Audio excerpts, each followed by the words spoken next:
स्वागत है आपको ऑटोमोटिव विचार की एक और बेहतरीन पेशकश के अंदर। तो जैसा कि अभी तक आपने हमारे चैनल पर वीडियोस देख ली अपनी रिवोल्ट की चार्जिंग के कि भाई कितने घंटे में चार्ज होती है and trip A trip B trip C में मतलब मोड्स में इको नॉर्मल एंड स्पोर्ट्स में कितनी एवरेज निकाल के देती है। दूसरी इसकी आपने सर्विसिंग भी देख ली एंड तीसरी इसकी वॉशिंग भी देख ली एंड चौथी आपने अगर लॉन्ग जर्नी पे इसको लेके जाते हैं तो कैसा क्या रिस्पॉन्स रहता है तो वो भी आपने देख लिया। अब मैं लॉन्ग जर्नी का आपको कंक्लूजन बताता हूँ भाई हमने कहाँ से कितने से स्टार्ट की थी ट्रिप एंड कितनी हो गई एंड कितनी हमारी उन ट्रिपों पे बाइक हमारी चली है। तो जैसा कि आप देख रहे हो हमने ट्रिप स्टार्ट की थी 779 किलोमीटर पे, बैटरी हमारी घर से थी 100%। तो 779 पर हमने स्टार्ट की थी, बैटरी की परसेंटेज हमारी 100 थी, बट जब हमने रिकॉर्ड की तो वहाँ तक हमारी 96 हो चुकी थी। तो पहले हमने जाके इसको चार्ज किया था एथर के चार्जिंग पॉइंट के ऊपर जो कि था हमारा पड़पड़गंज में एंड किलोमीटर वहाँ तक हमारी चल चुकी थी 809। तो हमारी बैटरी वहाँ पे पहुँची थी 65 की एंड फिर वहाँ से हमने चार्ज किया था इसको 45 मिनट, तो हमारी बैटरी हो गई थी 80%। तो हमारी पहले चार्ज में चली मतलब पहले चार्जिंग पॉइंट तक 30 किलोमीटर। फिर सेकंड हमारी बाइक वहाँ पे हमारा चार्जिंग का कोई भी पैसे नहीं लगे, वो हमारी फ्री चार्जिंग थी। एथर की प्रमोशन की वो फ्री चार्जिंग होती है। फिर भाई हम पड़पड़गंज से चले, हम पहुँचे भाई शिवा फैमिली ढाबा मेरठ सिटी के थोड़ा सा जस्ट पहले, वहाँ से टर्न लेके मेरठ सिटी थोड़ा अंदर थी। तो हमारी वहाँ पे तक हमारी बाइक चली थी 864। तो इसमें हमारी रेंज दी बाइक ने, हमारी बाइक चली हमारे जो हमने सेकंड चार्ज किया था, पहला हमारा घर, सेकंड हमारा एथर का पड़पड़गंज, जो तीसरा हमने चार्ज किया वहाँ तक 864 एंड रेंज जो इसने दी थी वहाँ तक 55 की। बैटरी हमारी हो गई थी 10%, 80 से 10% की। तो वहाँ पे जब हमने चार्ज किया तो इसकी बैटरी हो गई थी 93%। उसके बाद जैसे हम आगे चलते गए भाई, आगे जब हम चले तो काफ़ी सारे ढाबाओं ने हमें मना कर दी थी कि भाई हम इसको चार्ज नहीं करेंगे, वो नहीं करेंगे। तो फिर एक ढाबा था अपना भाई शिवा फैमिली ढाबा, ठीक है। तो भाई शिव फैमिली ढाबा पे तो हमारी ये हुई थी सेकंड चार्ज, नहीं थर्ड चार्ज, पहली घर पे, सेकंड एथर पे एंड जो हमारी थर्ड थी वो शिवा फैमिली ढाबा पे हुई थी। और वहाँ पे जो हमने इसके चार्जेस पे किए थे चार्जिंग के, वो किए थे 100 रुपीज़ चार्ज, क्योंकि भाई वो फेयर इनफ है, ठीक है भाई, उन्होंने चार्जिंग का डिसेंट सा अमाउंट लिया, अच्छी बात है। उसके बाद जब हम आगे चले थे तो जैसा कि आपको बताया कि कोई चार्जिंग स्टेशन हमें चार्ज नहीं करने देता, चार्जिंग स्टेशन मतलब ढाबा से। टाटा की भी हमने सर्विस एंड वो मिले चार्जिंग, लेकिन उस पर बाइक चार्ज नहीं हो सकती है। तो वहाँ पे एक शिव श्याम भोजनालय था, उन्होंने हमारी रुड़की से वो 40 से 44 किलोमीटर जस्ट पहले था, तो उन्होंने हमारी समस्या को समझी और उन्होंने हमारी बाइक को चार्ज किया। तो हमारी बाइक शिव फैमिली ढाबा से स्टार्ट हुई थी 864 किलोमीटर पे एंड वहाँ तक पहुँची थी 945 किलोमीटर पे। तो हमारी इस बीच में दौरान चली 74 किलोमीटर और वहाँ पे भी हमारी वो बाइक काफ़ी नेचर के काफ़ी अच्छे थे, उनका खाना भी अच्छा था, फ्री में उन्होंने हमारी बाइक चार्ज करके दी। उन्होंने कुछ भी चार्ज नहीं किया, सॉरी 74 नहीं 81 किलोमीटर बैठेगा, कैलकुलेशन में थोड़ी दिक्कत हो गई थी, 81 किलोमीटर बैठेगा। उसके बाद भाई वहाँ से हमने 10% में वहाँ पहुँचे थे, 93% में वहाँ से चल दिए थे, क्योंकि भाई आगे रास्ता भी पार करना था। तो 93 पे वहाँ से निकल लिए थे एंड जब होटल पहुँचे हम वैसे तो हमारी बैटरी थी 6% एंड होटल तक हमारा डिस्टेंस हो चुका था 1019 किलोमीटर। तो भाई वहाँ से हमारी होटल चली थी 74 किलोमीटर। बीच में भाई बैटरी की दिक्कत आ गई थी, बैटरी ड्रेन हो गई थी एंड मतलब डर सा लग रहा था कि भाई चलेगी नहीं चलेगी। अब ये आप सोच रहे हो कि भाई रेंज इतनी कम कैसे दी, भाई यही हम सोच रहे हैं आपकी तरह, क्योंकि इको मोड में हम चल रहे थे, नॉर्मल की हमारी स्पीड थी जितनी देती है 40 45 40 42 40 42 ऐसी देती रहती है और हम इसको चला रहे थे और अपनी राइड को एंजॉय करते। बट इसकी रेंज कहीं से भी कहीं तक 130 वाली नहीं आई है जो ये कंपनी क्लेम करती है। अब इसमें इश्यूज़ की बात कर लेते हैं, हमने क्या क्या इशू फेस किया है। इसमें रिटर्निंग जर्नी की भी बात करेंगे लेकिन वो करेंगे थोड़ी देर बाद में, पहले इश्यूज़ बता लेते भाई। एक तो इसका चार्जिंग पोर्ट मैं आपको दिखाता हूँ भाई, ये इस चार्जिंग पोर्ट में अगर आप बाइक से ही चार्ज करोगे तो इसमें इशू आया था कि भाई इसमें लगाने के बाद इसका चार्जर वो इसको चार्ज ही नहीं कर रहा था। एंड भाई ये दूसरा इशू आया था इसका बैटरी का चार्ज का इशू। जैसे मैंने बैटरी निकाल के चार्ज की तो बैटरी बीच में स्टक हो गई थी, चार्ज नहीं कर रही थी, रुक गई थी। और भाई तीसरा इशू इसमें आया था फॉल्स रेंज का, जो भाई ये 140 जो इको मोड में दिखा रही थी, लेकिन आपने अभी तक मैंने आपको बताया किसी भी मोड में हमारी बाइक इतनी नहीं चली थी, तो ये फॉल्स दिखाती है भाई कोई ज़्यादा नहीं चलती है भाई। अब आया था हमारा चौथा इशू, आया था चार्जिंग टैंक का इशू। कंपनी बोलती है कि 4.5 घंटे में हमारी रिवोल्ट चार्ज हो जाती है। बट ये नहीं होती है भाई, ये 5 घंटे भी ले जाती है, 5 से 5.5 घंटे भी इसने हमें बैठाया था चार्जिंग के लिए। और भाई फिर आता है इसका अगला इशू, बैटरी ड्रेन का इशू। इसमें क्या होता है, जैसे आपने चार्ज की एंड आप कुछ किलोमीटर भी नहीं चले, कुछ किलोमीटर से मेरा मतलब आप मीटर भी नहीं चले, और बैटरी तुरंत 100 से 3-4% इसकी बैटरी गिर गई थी। फिर भाई इको मोड में जो ये रेंज दे रही है, वो जो निकल कर जो मैं बता रहा हूँ, जो फॉल्स रेंज दिखा रहे थे भाई, इको मोड में रेंज ये इतनी निकाल के देती है आपको पिलियन के साथ 70 की। And power cut out issue जो मैं आपको बताता हूँ, जैसे आप बाइक को राइड करते हो एंड ये ब्रेक प्रेस करते हो तो इसकी ना पावर कट कर देती है। किसी आप चढ़ान पे हो या उसमें जिगजैग कर रहे हो ट्रैफिक वगैरह में, तो ये आपको अटका देगी एंड आपको गिर भी सकती है एंड चढ़ाई पे भी नहीं चढ़ेगी, या तो आप पिकअप लेके चढ़ोगे। तो ये पावर कट आउट का इशू मेरे को तो काफ़ी इसका ख़राब लगा है भाई। फिर इशू वो आता है इसमें स्पेस का इशू, कि इस बाइक में इतनी बड़ी बाइक बना दी, इसमें ना कहीं भी स्पेस नहीं दिया हो चार्जर अपना डालने का। बस ये छोटा सा डिग्गी में है, इसमें बस आपके पेपर्स आ जाएंगे। चार्जर्स के लिए आपको बैग कैरी करना पड़ेगा एंड वो कंधे पे बोझ सा बना रहता है जब आप राइड करते हो। वो करना ज़रूरी है, क्योंकि भाई रेंज तो ये आपकी 70 की ही दे रही है, ज़्यादा निकाल के नहीं दे रही है। फिर भाई इसका इशू आ जाता है लॉक इशू, जो आपने हमारी पहली वीडियो में मैंने आपको दिखाया था कि हमारा जो लॉक है ये भाई ढंग से प्रॉपरली वर्क नहीं करता, सीट खोल देता है, हमारे बूट को नहीं खोलता। बूट ही क्या है भाई, वो छोटा सा डिग्गी सा है, उसको ये नहीं खोलता। फिर भाई इसका इशू आता है स्पीड का इशू। स्पीड का इशू कैसे, आप सब जो भाई रिवोल्ट ऑन करते हैं, जो नहीं करते सबको बता दो, ये पहले गेयर में चलती है हमारी 40 किलोमीटर की। बट ये कहीं कहीं पे अपने आप ही इस बाइक ने क्या किया, अपनी भाई स्पीड कर दी 50 की। इको मोड 50 तक अपनी भग रही थी आराम से। एंड भाई लास्ट इशू जो इसमें आता है वो इशू आता है चार्जिंग स्टक का। जैसे चार्ज कर रही है, बीच में क्या है, इसकी चार्जिंग रुक जाती है एक जगह पे, आगे नहीं बढ़ती है, एक ही जगह पे रुक जाएगी, आगे नहीं बढ़ेगी। उसके लिए या तो आप चार्जर बंद करो अपना एंड दोबारा उसको लगाओ। एंड जो चार्जिंग भाई बीच में दिक्कत करते हैं, बैटरी चार्ज नहीं करती, वो नहीं करती, तो आपको उसका प्ले करना पड़ेगा, या तो आप बैटरी में लगाना, बैटरी के बाद नहीं तो फिर आप अपनी बाइक में लगाना, तभी जाके कहीं चार्ज करेगी।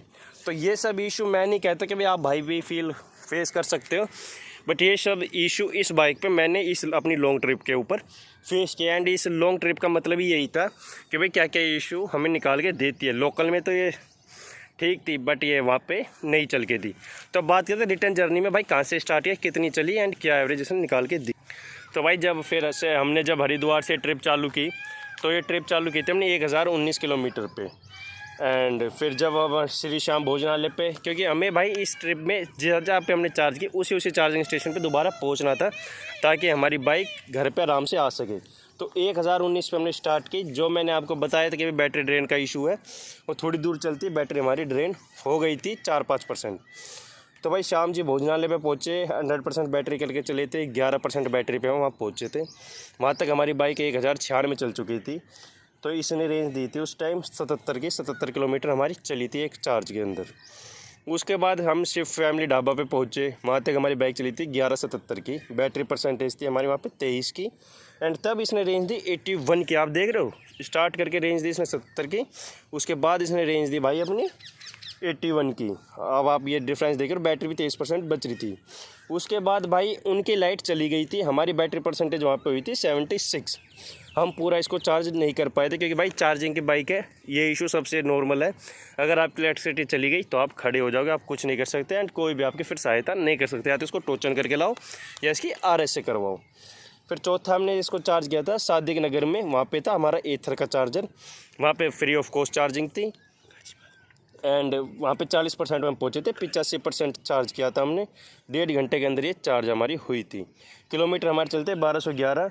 एंड इसकी बात कर लेते हैं ऑल ओवर, तो ये हमारी चलती 34 किलोमीटर हमने वहाँ से चलाई थी।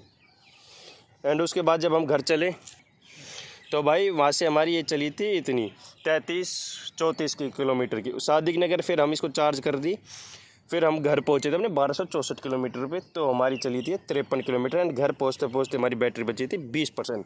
टोटल ऑल ओवर हमारा ट्रिप रहे थे 485 किलोमीटर का। तो भाई इसका कंक्लूजन बताता हूँ, ये बाइक किसको लेनी चाहिए किसको नहीं। तो भाई देखो, 2 जने ही है जो इस बाइक को लेने के लिए फ़िट बैठते हैं।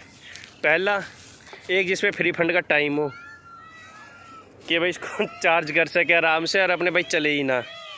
एंड दूसरा भाई, किसी भाई को बस A to B ही जाना हो, B to C भी ना करे, सी तो छोड़ो, 20.5 भी ना करे, उसको ये नहीं लेनी चाहिए। बस अपने चुपचाप ऑफिस जाए, वहाँ चार्ज कर चुपचाप आ जाए। इन दो को छोड़ के इस बाइक को किसी को भी नहीं लेनी चाहिए।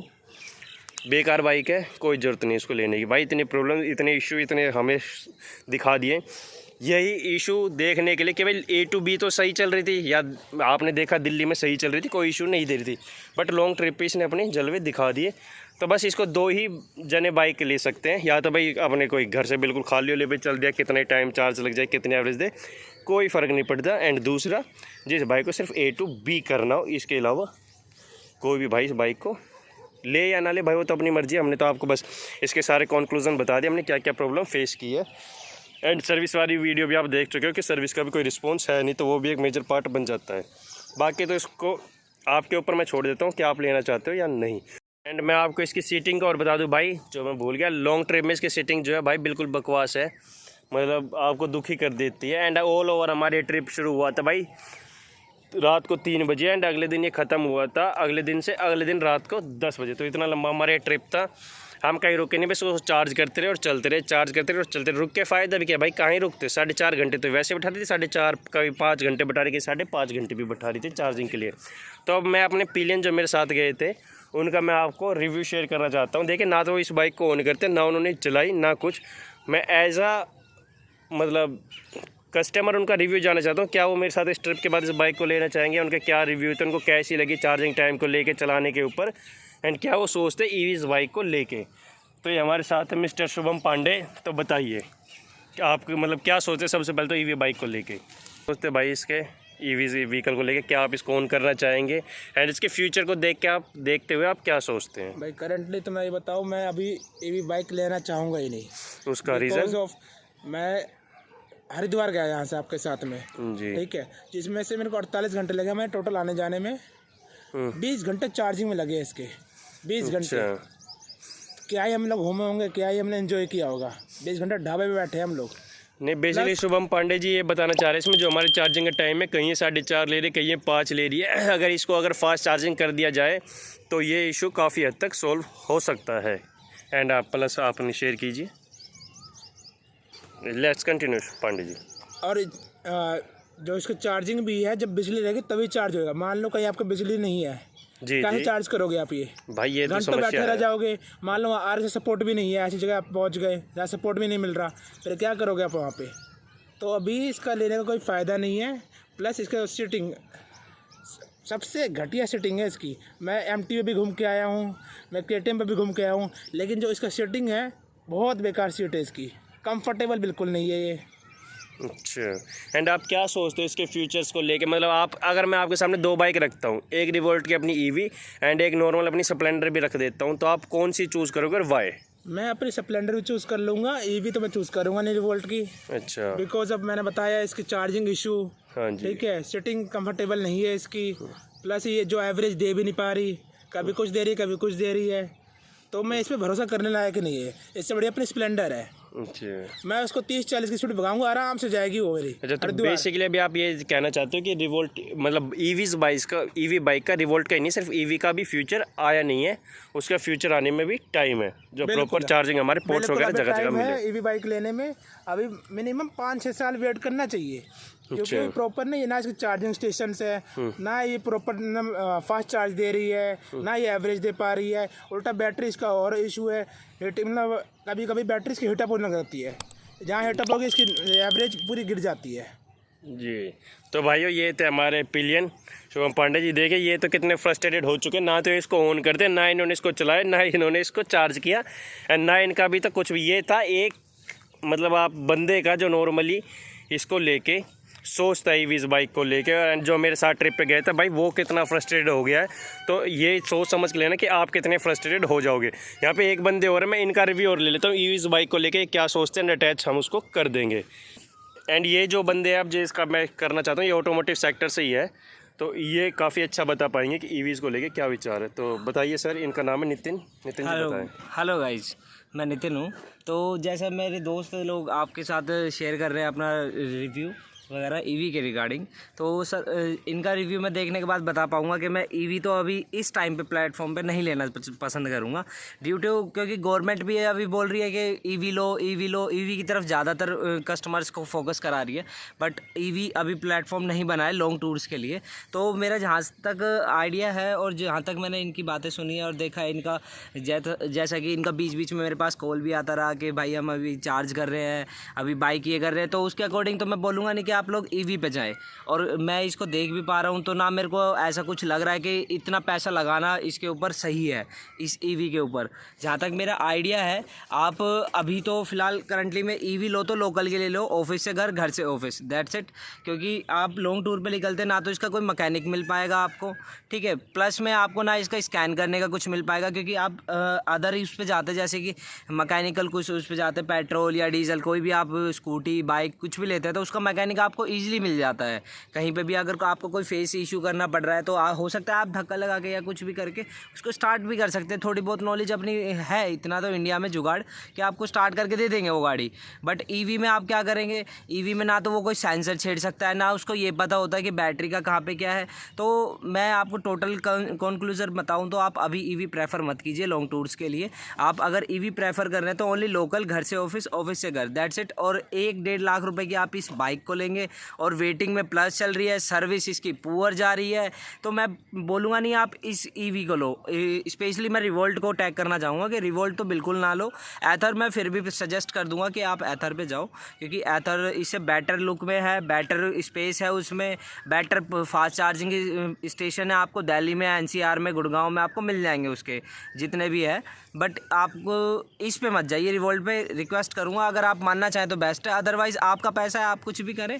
हमें जो फेस हुआ मैं वो बताना चाहूँगा, क्योंकि मेरे दोस्त हैं, इनको काफ़ी फेस हुआ। 2 दिन से ये भाई साहब वहाँ पे फंसे हुए थे। अब ये भी क्या कर सकते हैं, ना मैं गया ना मैं इनको हेल्प कर सकता था, क्योंकि बाइक तो लानी थी हमें। अब ये किसी तरीके से वहाँ से चार्ज करके लाए हैं पैसा, कोई होटल रेस्टोरेंट वाले चार्ज नहीं करने दे रहे हैं, कोई करने दे रहे हैं, वो उनके ऊपर डिपेंड है ना। क्योंकि और कई होटल वाले भी अच्छे थे जिन्होंने फ्री ऑफ कॉस्ट भी चार्ज करके दिया, किसी ने चार्ज भी लिया। चलो यार उनकी बिजली, वो चार्ज करें ना करें वो उनके ऊपर है, ठीक है। बट ये होना चाहिए कि आपको कम से कम अंडर 50 किलोमीटर्स या कहीं पे चार्जिंग स्टेशन देने चाहिए अगर आप ईवी निकाल रहे तो। गवर्नमेंट ने अभी ऐसा कोई उसका बनाया नहीं प्लान, वो उससे पहले ही इसको लॉन्च कर चुके हैं। गवर्नमेंट को आई थिंक थोड़ा फोकस भी करना चाहिए और रिवोल्ट को भी फोकस करना चाहिए। जो भी ईवी के हैं कंपनीज, उन्हें फोकस करना चाहिए कि कस्टमर कहीं पे भी जा सकता है। ऐसा नहीं कि आप उसको लोकल में बांध सकते हैं एक गैजेट दे के या कोई भी व्हीकल दे के। तो मैं रिक्वेस्ट करूँगा कि कहीं पे भी अगर आप लेके जाएं तो अपना अभी तो करंटली में कोई ऐसी लेके जाएं, पेट्रोल, डीजल, CNG जो भी आप प्रेफर करना चाहें, बट ईवी ना लेके जाएं। और कंपनीज़ को मैं रिक्वेस्ट करूँगा कि कम से कम सोचे कस्टमर के बारे में थोड़ा बहुत ज़्यादा पुअर सर्विस है यार इसकी। Thank you so much sir guys. तो ये था हमारे भाई 2 बंदों का रिव्यू इसको लेके। एक तो हमारे पिलियन थे एंड सेकंड हमारे जो फ्रेंड है वो ऑटोमोटिव सेक्टर से ही थे। तो ईवीज़ को लेके क्या सोच रखते हैं, अब आगे आपकी कॉल है, आप इसको क्या करना चाहते हैं। एंड इसमें ये बात है जैसे भी गाड़ियों में होता है ना, अगर आप थार ले रहे हो तो थार के साथ एक और गाड़ी चाहिए, अगर आप ईवी ले रहे हो तो ईवी के साथ आपको एक और बाइक या एक और घर में व्हीकल होना चाहिए, क्योंकि इन केस ऑफ इमरजेंसी आपको कहीं निकलना पड़ जाए। भाई देखो रात बेरात कोई डॉक्टर वगैरह की नीड पड़ जाए या कुछ हो जाए, तो अगर ये चार्ज नहीं हुई आपकी तो सबसे पहले तो 4.5 घंटे वेट करो इसको चार्ज करने का। टाइम का भी पता नहीं भाई 4.5 घंटे में हो या ना हो, 5 घंटे भी ले लेती है, 5.5 भी ले लेती है, उसके बाद आपको निकलना पड़ेगा। तो ये था हमारा ऑल ओवर इसको लेके भाई थिंकिंग, सोच हमारी पिलियन की एंड हमारे फ्रेंड्स की।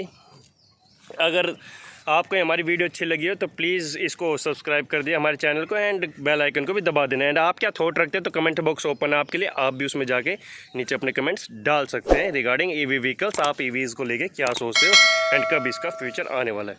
तो चलिए बाय बाय, मिलते हैं आपको एक और ऐसे किसी बेहतरीन वीडियो के साथ।